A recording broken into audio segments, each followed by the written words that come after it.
Salut à tous les amis, j'espère que vous allez bien. Bon, pas trop de stories ce week-end, hein, vous doutez bien.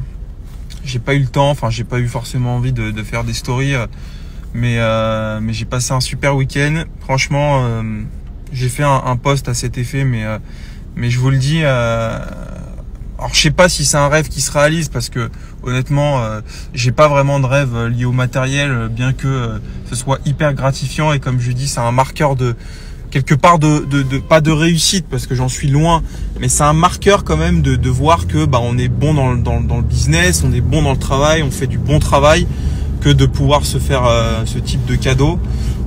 Donc ça, j'en suis super heureux et ça, honnêtement, je vous le dis, ça aurait pas été possible sans le centre Porsche chez qui j'ai acheté mon véhicule en Tib.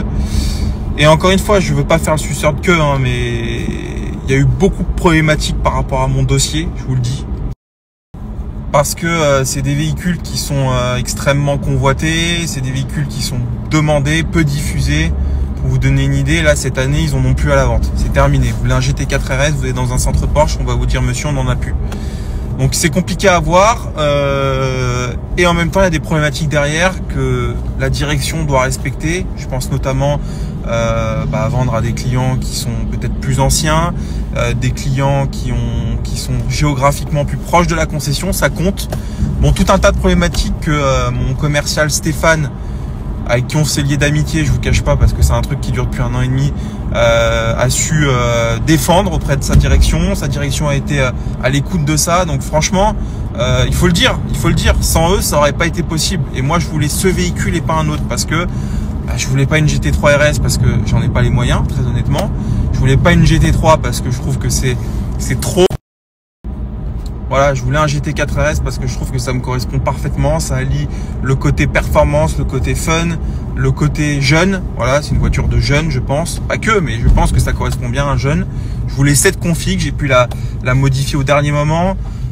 Bon, et puis il y a eu d'autres problématiques qui vous regardent pas forcément, mais honnêtement, un grand merci à eux parce que quand ils ont débâché la bâche, j'ai pas eu l'alarme, mais j'ai été ému de me dire putain, t'as 29 ans.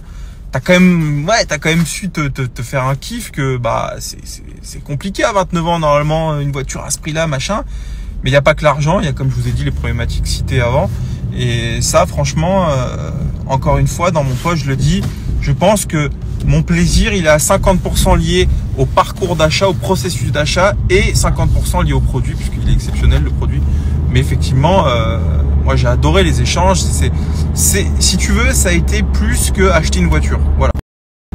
Et encore une fois pour ceux qui pensent derrière leurs écrans petit d'esprit que j'en rajoute des couches parce que j'ai eu la voiture et que non, sachez un truc les amis, c'est que Centre Porsche Antibes c'est un des plus gros faiseurs Porsche de France et que je vous le dis, ils n'ont pas besoin de Binge-Royer pour dire quoi que ce soit, sachez-le, ils n'ont pas eu besoin de vendre une voiture à Binge-Royer pour avoir une certaine visibilité, ils en ont rien à foutre. Donc voilà, moi je le dis parce que vous savez je suis quelqu'un de nature, quand j'aime pas les gens je les insulte en story, je les cite et quand je les aime je le dis et voilà c'est comme ça, je suis comme ça et honnêtement voilà, moi je me suis fait un gros kiff et puis voilà, et ceux, encore une fois je le dis, qui ont des projets vis-à-vis du Porsche, alors n'allez pas les voir en leur demandant une GT3 RS parce que vous ne l'aurez pas, c'est clair.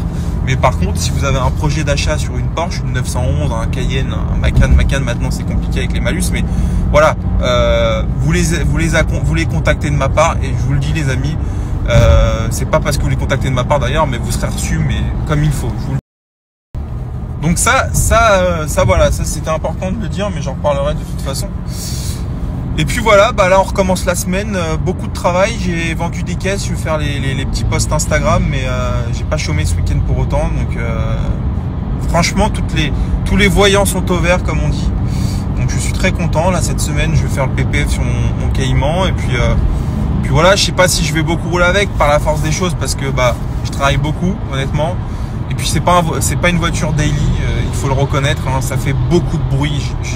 Honnêtement, j'ai été scotché par le bruit de cette voiture, les amis. C'est incroyable, 2023.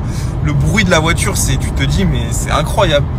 Et rien que pour ça, c'est vrai que le matin à 9h, c'est un kiff, mais en même temps, les oreilles, c'est compliqué, tu vois.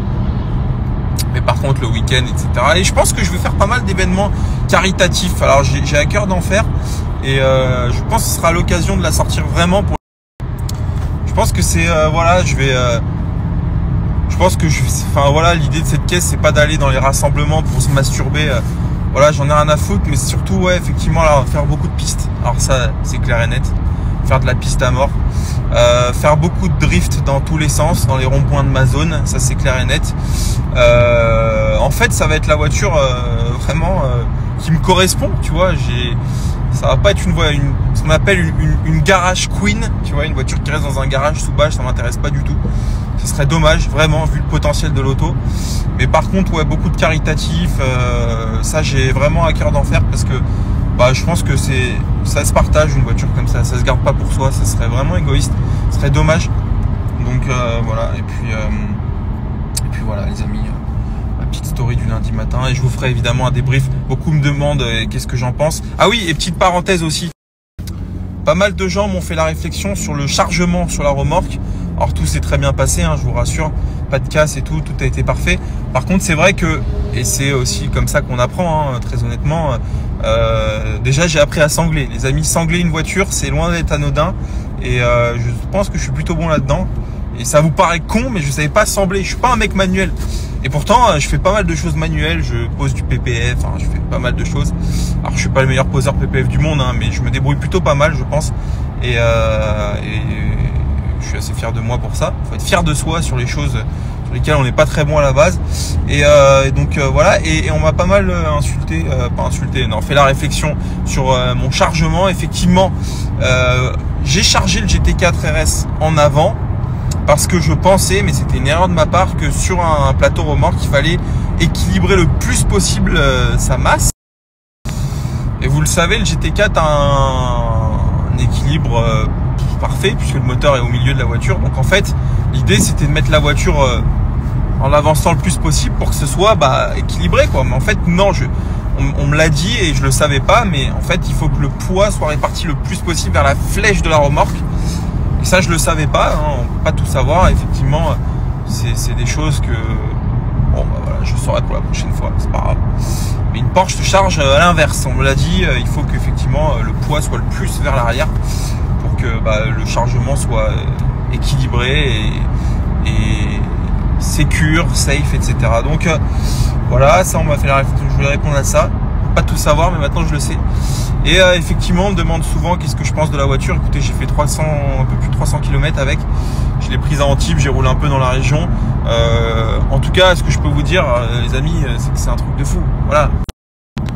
Mais pour l'instant, je vais pas faire de jugement parce que oui, vous savez que ça marche fort. Oui, vous savez que c'est un châssis de fou. Oui, vous savez que le bruit est fou. Maintenant, je pense que vous attendez de moi peut-être un jugement un peu plus précis de la voiture, et je peux pas vous le donner parce que je l'ai pas. Et puis la voiture est en rodage, 1500 km à 6000 tours max. Donc honnêtement, pour l'instant, je préfère rien dire. Par contre, ce que je peux vous dire, c'est que c'est une voiture très très très belle, mais vraiment très jolie. Je suis hyper à chaque fois que je la vois, je me dis putain, tu vois, on était allé dans des beaux hôtels, etc. avec ma femme. Et puis quand le voiturier arrive avec la voiture, putain, je me dis mais c'est pas possible, c'est pas à moi, c'est trop beau pour être à moi. Et la couleur, il joue beaucoup. Une couleur, les amis, c'est putain d'important. Donc voilà, bonne journée à tous, bonne semaine qui commence, et puis on va kiffer,